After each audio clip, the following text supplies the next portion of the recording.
ಇತ್ತೀಚೆಗಷ್ಟೇ ಸಿಎಂ ಸಿದ್ದರಾಮಯ್ಯ ಸರ್ಕಾರ cine ರಸಿಕರಿಗೆ good news ಕೊಟ್ಟಿತ್ತು. ಥಿಯೇಟರ್, ಮಲ್ಟಿಪ್ಲೆಕ್ಸ್ಗಳಲ್ಲಿ ಗರಿಷ್ಠ ಟಿಕೆಟ್ ದರ 200 ರೂಪಾಯಿಗೆ ನಿಗದಿ ಮಾಡುವ ಆದೇಶ ನೀಡಿತ್ತು. ಕನ್ನಡ ಸೇರಿದಂತೆ ಎಲ್ಲಾ ಭಾಷೆಯ ಸಿನಿಮಾಗಳಿಗೂ ಇದು ಅನ್ವಯ ಆಗಬೇಕಿತ್ತು.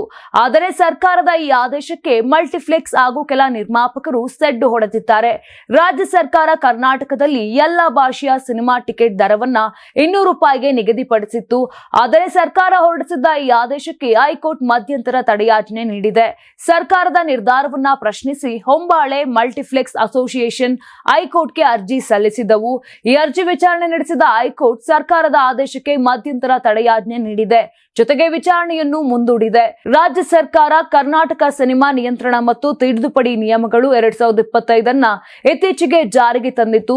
ಈ ನಿಯಮದ ಪ್ರಕಾರ ಮಲ್ಟಿಪ್ಲೆಕ್ಸ್ ಸೇರಿದಂತೆ ಎಲ್ಲಾ ಚಿತ್ರಮಂದಿರಗಳಲ್ಲಿ ಟಿಕೆಟ್ ದರ ಗರಿಷ್ಠ 200 ರೂಪಾಯಿ ನಿಗದಿಪಡಿಸಬೇಕಿತ್ತು. ಆದರೆ multiplex association of India, Hombale ಫಿಲಮ್ಸ್ನ Vijay Kiragandur, PVR INOX limited, VK films, keystone entertainment private limited ಈ ನಿಯಮವನ್ನ ಪ್ರಶ್ನೆ ಮಾಡಿ ಹೈಕೋರ್ಟ್ಗೆ ಅರ್ಜಿ ಸಲ್ಲಿಸಿದ್ದವು.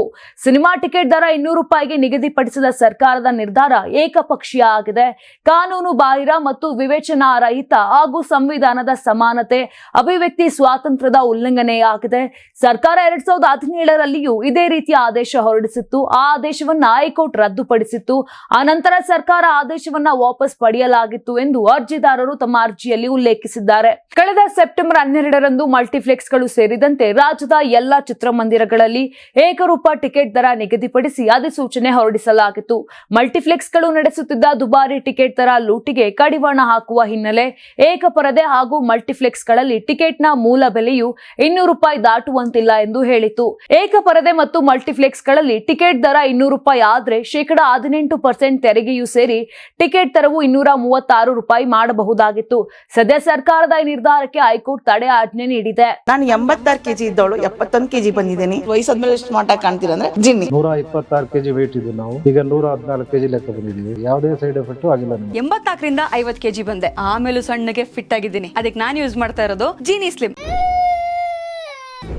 ನಿಮ್ ಮಗು ಅಳ್ತಿದ್ಯಾ? ಹಾಗಾದ್ರೆ ನಿಮ್ ಮಗುವಿಗೆ ಜೀನಿ ಸರಿ ಇಟ್ಕೊಡಿ. ಯಾಕಂದ್ರೆ ಜೀನಿ ಸರಿ ಇಟ್ಟು ನಿಮ್ಮ ಮಗುವಿಗೆ 100% ಸರಿಯಾದ ಆಹಾರ. ನಿಮ್ಮ ಮಗು ನೆಮ್ಮದಿಯಾಗಿ ನಿದ್ದೆ ಮಾಡಬೇಕಾ, ದಷ್ಟಪುಷ್ಟವಾಗಿ ಬೆಳಿಬೇಕಾ? ಹಾಗಾದ್ರೆ ಜೀನಿ ಸರಿ ಇಟ್ಟು ಕೊಡಿ. ಎಲ್ಲಾ ಮೆಡಿಕಲ್ ಶಾಪ್ಗಳು, ದಿನಸಿ ಅಂಗಡಿಗಳು, ಸೂಪರ್ ಮಾರ್ಕೆಟ್ಗಳಲ್ಲಿ ಲಭ್ಯ.